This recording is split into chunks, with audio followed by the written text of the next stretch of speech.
रहेंगे, कैसे एक्सचेंज होंगे, क्या क्या होगा, तो उसका एक सिस्टम बनाना पड़ेगा। तो उन्होंने कहा लोगों के बीच में से ही कुछ लोग आओ जो तुम लोगों के पैसे इकट्ठा करके हमको दे दो, है ना। तुम ही लोगों में से कुछ लोग आओ और पैसा तुम्हारा इकट्ठा करो और कंपनी को देने के लिए हमको दे दो, हम दे देंगे पैसे, कंपनी में लगा देंगे, ठीक है भैया। तो जो लोगों में से ही कुछ लोग पैसा इकट्ठा करने के लिए आए उनको क्या कहा गया, लिखो कॉपी में, लिखो कॉपी में, उसे कहा गया ब्रोकर। उसको क्या कहा गया, लिखो कॉपी में, उसे कहा गया ब्रोकर। वो होते हैं ब्रोकर। लिखा सबने, सब लोगों ने लिख लिया। उसे क्या कहते हैं, ब्रोकर। ये ब्रोकर कौन होते हैं, क्या ये बीएससी की साइड से होते हैं, एनएससी की साइड से होते हैं, सेबी की साइड से होते हैं, एमसीएक्स की साइड से होते हैं, क्या ये सेबी की साइड से होते हैं ब्रोकर? नो, ये लोगों में से ही होते हैं, हमारे जैसे लोगों में से ही होते हैं। लेकिन सेबी इन पर भी ध्यान रखता है, ब्रोकर पर भी ध्यान रखता है, लेकिन ये होते हमारे बीच में से ही है, ठीक है। अब पूरी की पूरी प्रोसेस समझाता हूं, अब बहुत अच्छे से समझ में आएगा आपको सारी चीजें। बहुत ध्यान से सुनना, बहुत प्यार से समझाऊंगा, बहुत धीरे धीरे बोलूंगा और एक एक चीज समझाऊंगा, ध्यान से सुनना। अब ये लोग कौन है, अब ध्यान से सुनना, इसको अपने आप पे ले लो, ठीक है, इसको अपने आप पे ले लो। ये लोग कौन है, ये लोग हैं हम। कौन है, करिश्मा, अभी टेंशन मत लो, मैं फिर से बोल दूंगा। अभी जो अब जो बताने वाला हूं वो बहुत इंपॉर्टेंट है। अभी जो बताने वाला हूं ना करिश्मा, उसको ध्यान से सुनो। ये लोग कौन है, सारे बच्चे बोलो, ये लोग कौन है, ये लोग कौन है, हम लोग हैं, ठीक है, हम लोग हैं। अब हम लोगों को किसी कंपनी में पैसे लगाना है, अब ध्यान से सुनना मेरी बात को और लिखते भी जाना। हम लोगों को किसी कंपनी में पैसे लगाना है, हम लोगों को किसी कंपनी में पैसे लगाना है, तो सबसे पहली प्रोसेस क्या करना पड़ेगा हमको, हमको खुलवाना पड़ेगा ब्रोकर के यहां पर एक खाता, जिसको क्या बोलते हैं, डीमैट खाता। क्या बोलते हैं उसको, लिख लो सब बच्चे। अब यहां पहले नंबर से प्रोसेस बता रहा हूं, सारी प्रोसेस बता रहा हूं आपको। सबसे पहले हम लोगों को ब्रोकर के यहां पर एक खाता खुलवाना पड़ता है, उसको बोलते हैं डीमैट खाता। क्या बोलते हैं, डीमैट अकाउंट खुलवाना पड़ता है। अब डीमैट अकाउंट कहां खुलता है, ब्रोकर के पास में। ये ब्रोकर कौन होते हैं, अलग अलग कंपनी होती है, जैसे जीरोधा का नाम सुना होगा आपने, ग्रो का नाम सुना होगा, एंजल वन का नाम सुना होगा, फायर्स का नाम सुना होगा, और भी कंपनीज है उनके नाम सुने होंगे। अभी जो मैं सबसे ज्यादा यूज कर रहा हूं, जो सबसे बढ़िया कंपनी है, जो बहुत ग्रो कर रही है, वो है फायर्स। बहुत मजेदार कंपनी है, बहुत स्पीड से ग्रो कर रही है, बहुत मजेदार कंपनी है और बहुत अपने एप्लीकेशन और सॉफ्टवेयर को बहुत अपडेट कर रही है, ठीक है। तो आप सभी लोग अपना एक एक अकाउंट फायर्स में भी खुलवाएंगे, मैं लिंक बता दूंगा कैसे करना है, क्या करना है। कल मैं आप आज ही या कल मैं लिंक दे दूंगा उसका, ठीक है। सब अच्छे सब है, लेकिन आपको देखना है कि आपको फैसिलिटीज ज्यादा कहां पर मिलेगी और चार्जेस कम कहां पर लगेंगे, वो आपको मेन देखना है, ठीक है। चलो, तो अब आगे बढ़ते हैं। अब सबसे पहले आप लोगों को यदि किसी कंपनी में पैसा लगाना है तो आपको कौन सा खाता खुलवाना पड़ेगा, डीमैट खाता खुलवाना पड़ेगा। अब डीमैट खाता कहां पर खुलता है, ब्रोकर के यहां। इनमें से कोई भी ब्रोकर से लेकर लो, इनमें खाता खुला लो। क्या प्रोसेस होती है, पूरा वेरिफिकेशन होता है, ऑनलाइन एप्लीकेशन पर पूरा वेरिफिकेशन होकर आपकी एप्लीकेशन में खाता खुल जाता है। अब ध्यान से सुनना, बहुत इंपॉर्टेंट चीज, ये ब्रोकर के यहां खाता खुल गया। अब ब्रोकर के यहां खाता खुला तो कोई ना कोई सिक्योरिटी तो चाहिए, तो दो कंपनी होती है आपको सिक्योरिटी देने के लिए। पहले होती है सीडीएसएल, दूसरी होती है एनएसडीएल। ये ब्रोकर के खाते के साथ में जुड़ी होती है। अब जब भी आप कोई भी ब्रोकर खाता खुलवाते हैं, डीमैट अकाउंट खुलवाते हैं ब्रोकर के यहां पर, तो या तो वो आपको सीडीएसएल से कनेक्ट कर देती है या फिर वो आपको एनएसडीएल से कनेक्ट कर देती है अपने आप। इसको आपको करने की जरूरत नहीं पड़ती। डीमैट अकाउंट खुलता ही इसी शर्त पर है कि यदि या तो आप सीडीएसएल के साथ कनेक्ट होंगे ऑटोमेटिक, या फिर आप एनएसडीएल के साथ कनेक्ट होंगे। ये आपको करने की जरूरत नहीं है, ये ब्रोकर खुद करवाता है। जब आपने अकाउंट खोला होगा तो सीडीएसएल या एनएसडीएल अपने आप आया होगा और आपने वेरिफिकेशन भी किया होगा। इसको पता करने की जरूरत नहीं है यश, टेंशन मत लो। ये इसके मेल आते हैं आपके पास, आपने कभी ध्यान नहीं दिया होगा। आपको अभी तो थोड़े दिन पहले व्हाट्सएप पर किसी को मैसेज आया है, एनएसडीएल का या सीडीएसएल का मैसेज आया आप लोगों को व्हाट्सएप का? कितने लोगों को आया? कई लोगों को आया होगा, मुझे भी आया। कई लोगों को मैसेज आया होगा एनएसडीएल या सीडीएसएल की तरफ से, याद है आपको? ये देखो मैं बताता हूं, एनएसडीएल और सीडीएसएल की तरफ से एक मैसेज आया सभी को। ये देखो, ये मुझे एनएसडीएल और सीडीएसएल की तरफ से एक मैसेज आया है।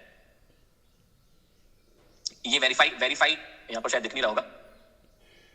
सीडीएसएल से मेरा खाता खुला है तो सीडीएसएल की तरफ से मेरे को मैसेज आया। तो आपको भी ऐसे मेल या मैसेज आते होंगे जब भी आप कोई परचेसिंग करते होंगे, जब भी आप कोई चीज खरीदेंगे या बेचेंगे, तब आपको एक मैसेज आएगा। अब अरुण का क्वेश्चन है कि सर एनएसडीएल और सीडीएसएल में से बेटर कौन है? यहां बेटर होने की कोई जरूरत नहीं है, कुछ टेंशन की जरूरत नहीं है। देखो अब ये एनएसडीएल या सीडीएसएल क्यों आया, ध्यान से सुनना। ये एनएसडीएल या सीडीएसएल अच्छे या बुरे नहीं है, ये अच्छे ही हैं आपके लिए। तो ये इसलिए बीच में बैठे हैं कि यदि आपने बहुत सारे शेयर खरीद लिए, बहुत सारा अमाउंट लगा दिया, पैसा लगा दिया, मान लो आपने फायर्स के थ्रू लगाया, एंजल वन के थ्रू लगाया, ग्रो या जीरोधा, किसी के भी थ्रू लगा दिया। अब ये तो कौन लोग हैं, ये तो हमारे जैसे लोग हैं, ये तो नॉर्मल लोग हैं, हमारे जैसे लोग हैं। अब मान लो इनमें से किसी की कंपनी नहीं चली, बेचारी की कंपनी डूब गई, उसका धंधा नहीं हुआ, कुछ भी हो गया, ये कंपनी बर्बाद हो गई, तो अब वो आपके शेयर जो है, अभी तक तो आपको जीरोधा में दिखा रहे थे, ग्रो में दिखा रहे थे, एंजल वन में दिखा रहे थे, फायर्स में दिखा रहे थे, मान लो कंपनी डूब गई, बर्बाद हो गई, कुछ हो गया, वो आपको कहां दिखाई देंगे? फिर वो आपको दिखाई देंगे सीडीएसएल या एनएसडीएल, जहां भी आपका खाता खुला होगा वहां पर दिखाई देंगे। आगे बात समझ में? ये बहुत डीप बात थी, ये बहुत कम लोगों को पता होती है, तो ये बात समझ में आई आपको? हाँ हेमंत, हरमिंदर का क्वेश्चन है कि एक से ज्यादा डीमैट अकाउंट खुलवा सकते हैं? डीमैट खाता एक ही रहता है, आप एक से ज्यादा ब्रोकर के पास में वो खाता खुला सकते हैं, कोई दिक्कत नहीं है। डीमैट खाता तो एक ही है, वो पैन नंबर के जैसा होता है। डीमैट खाता एक ही होता है, वो आधार कार्ड और पैन नंबर से लिंक होता है, इसलिए डीमैट खाता एक ही खुलता है। बस आप अलग अलग ब्रोकर के पास अपने रजिस्ट्रेशन करवा सकते हैं, मतलब आप डिफरेंट ब्रोकर के पास जा सकते हैं। चलो इतनी बात समझ में आ गई। ये सीडीएसएल और एनएसडीएल का क्या रोल है, इतना समझ में आ गया? सीडीएसएल या एनएसडीएल आपकी सेफ्टी के लिए है, ये सेबी की ओर से आपकी सेफ्टी करेंगे। ये दो कंपनी आपकी सेफ्टी करती है। क्या सेफ्टी करती है कि कभी भी ये कंपनी भाग गई, मर गई, बर्बाद हो गई, कुछ हो गया इनमें, तो जो आपके लाखों करोड़ों रुपए के शेयर रहेंगे या जो भी आपका अमाउंट रहेगा वो कहां जाएगा? तो वो सीडीएसएल या एनएसडीएल में सेफ रहेगा, सिक्योर रहेगा, आपको चिंता करने की जरूरत नहीं है। ठीक है। सीडीएसएल का फुल फॉर्म क्या होता है? सेंट्रल डिपॉजिटरी क्या होता है? Security limited, CDSL. सीडीएसएल का फुल फॉर्म क्या होता है? Central depository security limited, services limited, sorry security नहीं, सर्विसेज लिमिटेड होता है, सेंट्रल डिपॉजिटरी सर्विस लिमिटेड। ठीक है। और एनएसडीएल का क्या होता है? एनएसडीएल का होता है national security depository limited. NSDL का फुल फॉर्म होता है नेशनल सिक्योरिटीज डिपॉजिटरी लिमिटेड। ठीक है। ओके, चलो अब ये वाली स्लाइड जो आज मैंने आपको समझाई, पहले तो ये बताओ, ये पूरी समझ में आ गई। बिजनेसमैन को पैसे की जरूरत थी, वो रिश्तेदारों के पास गया, रिश्तेदारों ने पैसे नहीं दिए, स्टॉक मार्केट के पास गया, स्टॉक मार्केट लोगों के पास गए, लोगों ने कहा हम आपको नहीं जानते, पैसे कैसे देंगे? पहले लोग ब्रोकर के पास खाता खुलाएंगे। कौन सा खाता खुलाएंगे? डीमेट खाता खुलाएंगे। वो किसके साथ खुलेगा? या तो सीडीएसएल के साथ खुलता है या एनएसडीएल के साथ खुलता है, वो अपने आप खुलता है, आपको कुछ करने की जरूरत नहीं पड़ती है। उसके बाद ही कोई व्यक्ति आईपीओ के थ्रू कंपनी में रजिस्टर हो सकता है, मतलब बीएससी या एनएससी में रजिस्टर हो सकता है, और आईपीओ के थ्रू रजिस्टर होने के बाद ही लोग ब्रोकर के थ्रू इनके शेयर को खरीद या बेच सकते हैं। क्या आपको बेसिक समझ में आया? पूरा मजा आ रहा है कि नहीं? मजा आ रहा है कि नहीं भैया? बेसिक से सिखा रहा हूं, बहुत बेसिक से, एकदम शुरुआत से सिखा रहा हूं। अच्छा, एक बच्चे ने पूछा है कि सर क्या सीडीएसएल या एनएसडीएल का हमको पासवर्ड मिलेगा? पासवर्ड नहीं मिलता, उसकी सीडीएसएल या एनएसडीएल की वेबसाइट पे जाके आपको लॉगिन आईडी पासवर्ड बनाना पड़ता है। ठीक है। सीडीएसएल या एनएसडीएल की वेबसाइट होती है अपनी खुद की, उस पे जाके आपको प्रोसेस करके अपनी लॉगिन आईडी पासवर्ड बनाना पड़ता है। आप बना सकते हैं। ओके, चलो अब थोड़ी सी और डिटेल में बात करते हैं। देखो, जब भी आप ब्रोकर के यहां पर जाते हैं तो ब्रोकर के यहां पर दो प्रकार के खाते खुलते हैं। सुनना मेरी बात को ध्यान से, ये बहुत कम लोगों को पता है। जब भी आप किसी भी ब्रोकर के पास गए, जैसे मान लो आप फायर्स के पास गए, ठीक है, आपने फायर्स के यहां पर अकाउंट खुलाया, तो फायर्स के यहां पर जो सबसे पहला अकाउंट खुलता है, जो सीडीएसएल या एनएसडीएल में खुलता है, उसको क्या कहते हैं आप? डीमेट खाता, जो कि फ्री में खुलता है। जब फायर्स में आप अकाउंट खोलते हैं तो जो पहला खाता आपका खुलता है उसको बोलते हैं डीमेट अकाउंट, और वो डीमेट अकाउंट जो है वो सीडीएसएल या एनएसडीएल दोनों में से किसी एक में खुलता है, अपने आप खुलेगा वो, और उसको बोलते हैं डीमेट अकाउंट खुलता है। ये फ्री में खुल जाता है। उसके बाद यदि आपको ट्रेडिंग करना है, मान लो आपको ऑप्शन ट्रेडिंग करना है, फ्यूचर ट्रेडिंग करना है, इंट्राडे करना है, तो उसके लिए एक खाता अलग से खुलता है, जो अलग से कुछ खोलना नहीं पड़ता, बस आपको उसके लिए 100-150 रुपए साल का एक चार्ज होता है, वो देना पड़ता है, और अपने सेगमेंट को एक्टिव करना पड़ता है। वहां पे ऑप्शन आता है कि सेगमेंट को एक्टिवेट कर लीजिए। उसको बोलते हैं ट्रेडिंग अकाउंट, जो कि ब्रोकर की कंपनी में खुलता है। अलग से कुछ खोलने की जरूरत नहीं पड़ती, ऐसा नाम बता रहा हूं। एक डीमेट अकाउंट खुलता है, अलग से होता है, उसके अंदर आपके सारे शेयर रखे जाते हैं। ये जो डीमेट खाता है ना, इसके अंदर आपके जितने भी शेयर लोगे ना, वो डीमेट खाते में सीडीएसएल या एनएसडीएल से लिंक होंगे, तो वो शेयर अपने आप यहां भी दिखेंगे और सीडीएसएल या एनएसडीएल जहां भी आपका होगा वहां पे भी दिखेंगे।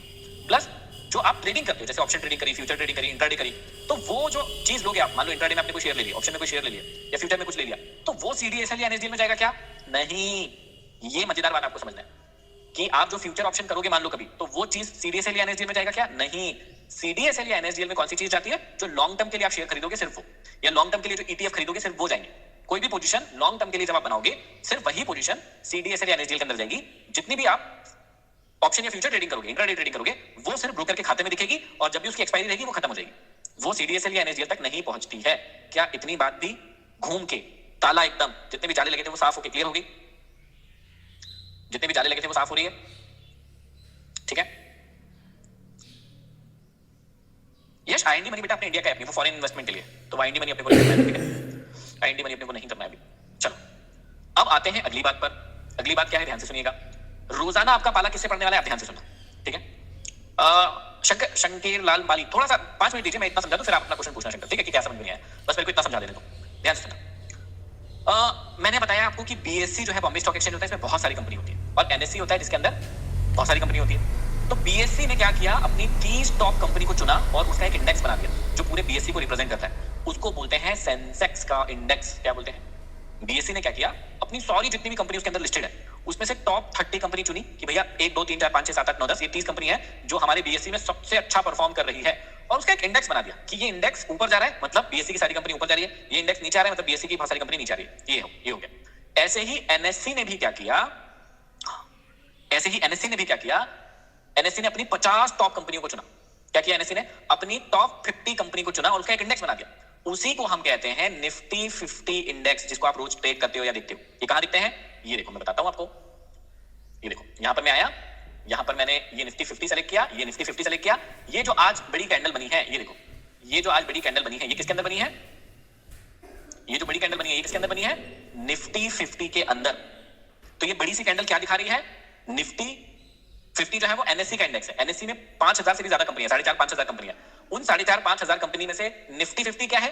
वो एनएससी की टॉप 50 कंपनी है, टॉप 50 कंपनी है इसके अंदर। कौन कौन सी है मैं भी आपको दिखा दूंगा, यदि आप देखना चाहते हैं तो वो भी दिखा दूंगा। तो आज ये जो हरी लाइन बनी है, ये जो हरी कैंडल बनी है, ये क्या दिखा रही है कि भैया निफ्टी 50 जो कंपनी है, 50 जो कंपनी है, उन्होंने आज बहुत बेहतरीन परफॉर्म किया। कैसा परफॉर्म किया? बहुत अच्छा परफॉर्म किया है, उन्होंने जबरदस्त परफॉर्म किया है। और जबरदस्त परफॉर्म किया इसलिए ये कैंडल आज ऊपर चली गई। ठीक है, अब ध्यान से देखना, इतने दिन से ये नीचे क्यों आ रहा था मार्केट? इतने दिन से ये मार्केट नीचे क्यों आ रहा था? ये क्या दिखा रहा है कि भैया निफ्टी 50 की जो कंपनी है ना, 50 कंपनी, वो बहुत बेकार परफॉर्म कर रही थी, कुछ ना कुछ दिक्कत आ रही थी उनमें, इसलिए ये कहां आ रही थी? नीचे। अब ये यदि अच्छा परफॉर्म करेगी तो कहां जाएगी? ये ऊपर। अब ये नीचे और ऊपर के अलावा कहां जा सकती है? ये साइड में। बस स्टॉक मार्केट कितनी चीज कर सकता है? स्टॉक मार्केट कितनी चीज कर सकता है? बस सिर्फ 3। पहली, या तो ऊपर जा सकता है, दूसरी या तो नीचे आ सकता है, और तीसरी या तो साइड में रह सकता है। ठीक है, तो हम लोग जो भी शेयर खरीदते हैं वहां पे 2 ऑप्शन आते हैं। चलो मैं आपको दिखा भी देता हूं। जैसे मान लो मैंने स्टॉक पे गया और यहां पे लिखा, मान लो मैंने रिलायंस। अब ध्यान से लिखना, मैं पहले कुछ और लिख देता हूं, एसबीआई लिखता हूं। चलो, अब जैसे ही मैंने एसबीआई लिखा, एसबीआई चलो बैंक लिख देता हूं तो पूरा आपको अच्छे से समझ में आएगा। मैंने जैसे ही एसबीआई बैंक लिखा तो देखो एसबीआई बैंक के 2 शेयर आए। एसबीआई बैंक के 2 शेयर आए, एक शेयर के सामने लिखा है एनएससी और एक शेयर के सामने लिखा है बीएससी। क्या आपको अब बात क्लियर हुई? कई बच्चों को ये बात पता ही नहीं होती है, उनको लगता है ये दो क्यों दिखा रहे हैं। एक एसबीआई के सामने क्या लिखा है? एनएससी लिखा हुआ है, मतलब वो एनएससी में लिस्टेड है। ये वाला जो शेयर है वो एनएससी में लिस्टेड है, और नीचे वाला जो शेयर है वो बीएससी में लिस्टेड है। ये बात आपको समझना चाहिए। क्या ये बात आपको समझ में आती है? क्या ये बात आपको समझ में आती है कि नहीं आती है? आंसर करो। तो जनरली हम लोग कौन सा शेयर खरीदते हैं? मोस्टली हम लोग कौन सा शेयर खरीदते हैं? मोस्टली एनएससी वाला। हम लोग मोस्टली कौन सा शेयर खरीदते हैं? जो एनएससी में लिस्टेड होता है, ये उसके सामने एनएससी लिखा हुआ। तो आप भी थोड़ा सा ध्यान से इस बात को नोटिस करना कि जब भी आप कोई शेयर खरीदो तो उसके सामने देख लिया करो कि एनएससी लिखा है या बीएससी लिखा है। वैसे इससे ज्यादा कोई फर्क नहीं पड़ता कि आप एनएससी वाला खरीदो या बीएससी वाला खरीदो, बहुत ज्यादा कोई फर्क नहीं पड़ता, लेकिन कोशिश करो कि आप एनएससी वाला खरीदो। ठीक है, तो इस बात का भी, आप छोटी सी बात है लेकिन उसका भी आप ध्यान दोगे तो आपको बड़ा फायदा होगा। ठीक है, चलो ये वाली बात भी समझ में आ गई। अब एमसीएक्स इसमें नहीं आता शंकर, एमसीएक्स इसमें नहीं आता। एमसीएक्स का मार्केट ही अलग है। अभी हम लोग जो सीखेंगे ना, वो एमसीएक्स के बारे में नहीं सीख रहे हैं, बाद में देखेंगे एमसीएक्स को। ठीक है, हम अभी जो देख रहे हैं वो मेनली देख रहे हैं ये दो। इसके अंदर क्या आती है? कंपनीज आती है। एमसीएक्स के अंदर सोना चांदी ये सब आएगी, वो मैं आपको बाद में सिखाऊंगा। अभी हम सिर्फ इन दोनों की बात करेंगे, एमएससी की और बीएससी की और एनएससी की बात करेंगे। ठीक है, एमसीएक्स को अभी छोड़ दो। ओके, नहीं, अभी एक नया एक एक्सचेंज आ रहा है, अभी उसकी एक्सपायरी भी हुई है, जिसको एमएससी बोला गया है, मेट्रोपोलियन नेशनल एक्सचेंज बोला गया है उसको, लेकिन अब वो इतना वोलेटाइल नहीं है अभी ये दोनों ही बीएससी और एनएससी ही जो है वो मेन है ना। चलो, तो क्या आपको, हाँ चलो, इसके अलावा एक और बात थी कि इसके अलावा कई प्रकार की और भी फील्ड के इंडेक्स होते हैं, है ना। जैसे बहुत सारी बैंक मिलकर बैंक निफ्टी बनाती है, आईटी के शेयर मिलकर आईटी का इंडेक्स बनाते हैं, ऑटो वाली फील्ड वाले ऑटो का इंडेक्स बनाते हैं, फार्मा वाले फार्मा का बनाते हैं, मेटल वाले मेटल का इंडेक्स बनाते हैं। तो मैं एक बार आपको दिखा देता हूं कि इंडेक्स कैसे दिखते हैं। देखो, इंडेक्स मतलब वो सारी कंपनीज के ग्रुप। जैसे ये वाला जो इंडेक्स अभी दिखाया था, ये किसको रिप्रेजेंट कर रहा है? पूरे निफ्टी 50 को, 50 कंपनी को रिप्रेजेंट कर रहा है। इसके अंदर कितनी कंपनीज है? 50 कंपनीज है। 50 कंपनी क्या कर रही है? ये इंडेक्स आपको बताती है। 50 कंपनी ऊपर जा रही है तो ये ऊपर जाएगा, 50 कंपनी नीचे जा रही है तो नीचे जाएगा। ऐसे बैंक निफ्टी का भी इंडेक्स होता है। इसके अंदर कौन होती है? सारी बैंक होती है। तो यदि आप बैंक में निवेश करते हैं तो इस इंडेक्स को ट्रैक करते हैं, इसको देखते हैं। ऐसे ही फिन निफ्टी भी होता है, ये फिन निफ्टी इसको ट्रैक करता है। ऐसे ही आईटी का इंडेक्स भी होता है, ये देखो आईटी का इंडेक्स है, ये आज आईटी काफी भागा है, ये देखो आईटी ऊपर गया है काफी। ऐसे ही ऑटो का भी इंडेक्स होता है, ये देखो ऑटो सेक्टर भी काफी नीचे आया है, किसी को पैसा लगाना है तो लगा सकता था। ये देखो बहुत नीचे आया है ऑटो का इंडेक्स, देखो यहां से ये नीचे आया है और अब आज जाके ये थोड़ा ऊपर जा रहा है। यदि वापस से ऊपर गया तो यहां तक जाएगा, तो बहुत अच्छा टारगेट है। यहां से यहां तक कितने का टारगेट है? 14% का टारगेट है। इसके बाद फार्मा है, ये भी काफी अच्छा नीचे आया था फार्मा भी। ठीक है, तो इस प्रकार बहुत सारे और भी इंडेक्स हो सकते हैं सेक्टर के। अनिल होगी, कोई दिक्कत नहीं, टेंशन मत लो, धीरे धीरे करके ही सिखाऊंगा मैं सारी चीजें। चलो, तो अब मुझे बताइए आज की क्लास में क्या क्या समझ आया? सारी चीजें समझ में आई आपको अच्छे से? इसी क्लास की रिकॉर्डिंग भी कल सुबह मिल जाएगी, आप इसको फिर से देख सकते हो, कोई दिक्कत वाली बात नहीं। क्या आपको सारी बातें समझ में आई? कौन बिजनेसमैन है, कौन मार्केट वाला भगवान है, किसके पैसे होते हैं, कहां जाते हैं, कौन कहां आता है? अब मेरी आपसे एक ही रिक्वेस्ट है, सेक्टर क्या होता है? एक सेकंड बस, एक सेकंड रुको। श्रवण पूछ रहे सेक्टर क्या होता है, वो बताता हूं। सेक्टर का मतलब होता है, जैसे मान लीजिए, देखो सेक्टर क्या होता है, ध्यान से सुना। जैसे मान लो कि 10 कंपनी ऐसी हुई जो कि गाड़ियां बना रही है, ध्यान से सुना। 10 कंपनियां ऐसी हैं जो कि गाड़ियां बना रही है, तो उसमें मान लो टीवीएस हो गया, टाटा हो गया, महिंद्रा एंड महिंद्रा हो गया, है ना। उसके बाद और भी हो गए, और कौन कौन है, हीरो होंडा हो गया, ऐसी। तो ये सारी कंपनी क्या बना रही है? ये सारी कंपनी मिलके कोई मोटरसाइकिल बना रही है, कोई कार बना रही है, मारुति, हाँ मारुति है, अशोक लीलैंड है, मारुति है। अब ये सारी कंपनी मिलकर क्या बना रही है? किसने सवाल पूछा था? ये सवाल पूछा था श्रवण ने। हाँ, श्रवण और बाकी सारे बच्चे ध्यान से सुना। तो ये TVS motor, Tata, Mahindra Mahindra, hero है ना, अशोक लीलैंड, ये सारी की सारी, मारुति, ये सारी की सारी क्या मिलकर बना रही है? सारी की सारी मिलकर टू व्हीलर फोर व्हीलर मतलब गाड़ियां बना रही है। तो गाड़ियों का एक सेक्टर हो गया, सेक्टर, उस सेक्टर को क्या बोल देंगे? ऑटो। क्या बोल देंगे उसको? ऑटो सेक्टर बोल देंगे, ऐसा। क्योंकि ये सारी की सारी कंपनियां मिलकर क्या बना रही है? टू व्हीलर या फोर व्हीलर, है ना, तो इसको ऑटो सेक्टर बोल देंगे। ऐसे ही यदि सारी की सारी कंपनी मिलकर दवाई की कंपनियां चला रही है, यदि दवाइयां बना रही है, तो उसको बोल देंगे फार्मा का सेक्टर है, वो उसको सेक्टर बोल देंगे। सेक्टर मतलब ग्रुप ऑफ कंपनीज, ठीक है? समझ में आया? आईटी में क्या क्या होता है? वेरी गुड, अच्छा क्वेश्चन है। आईटी के अंदर सारी की सारी इंफॉर्मेशन टेक्नोलॉजी मतलब सॉफ्टवेयर वाली कंपनी होती है, जैसे टीसीएस, विप्रो, इन्फोसिस, महिंद्रा टेक, ऐसे, ठीक है? ये सेक्टर कहां से देखते हैं महेंद्र? ये मैं आपको कल एप्लीकेशन के बारे में 1-2 दिन में क्लास आने वाली है, जिसमें एप्लीकेशन के बारे में मैं डिटेल में बताऊंगा, वहां पर बता दूंगा। ये सीएस सत्यम बहुत अलग है, अभी धीरे धीरे आगे बढ़ेगा ना, आपको समझ में आएगा, बहुत अलग है ये क्लासेस। इसमें सारे प्रश्नों के आपके जवाब भी दिए जाएंगे, 1-to-1 इंटरेक्शन होगा, बहुत सारी नई चीजें सीखेंगे, अभी तो शुरुआत है, डोंट वरी। चलो, आई बात समझ में? ये होते हैं सेक्टर, अलग अलग प्रकार के सेक्टर होते हैं। हाँ चलेगा चलेगा, कोई दिक्कत। चलो, तो आपको बातें समझ में आई कि नहीं आई? यस, YouTube पर भी वीडियो है, कोई दिक्कत वाली बात नहीं है, YouTube पर भी वीडियो डले हुए हैं, लेकिन सारे वीडियो नहीं डले हुए हैं। सारी क्लास में मैंने ऐसे नहीं समझाया है, बहुत सारी चीजें अंदर गहराई वाली हैं, अभी आपको समझ में आएगा, 1-2 दिन में आपको सारी बातें समझ में आने लगेगी।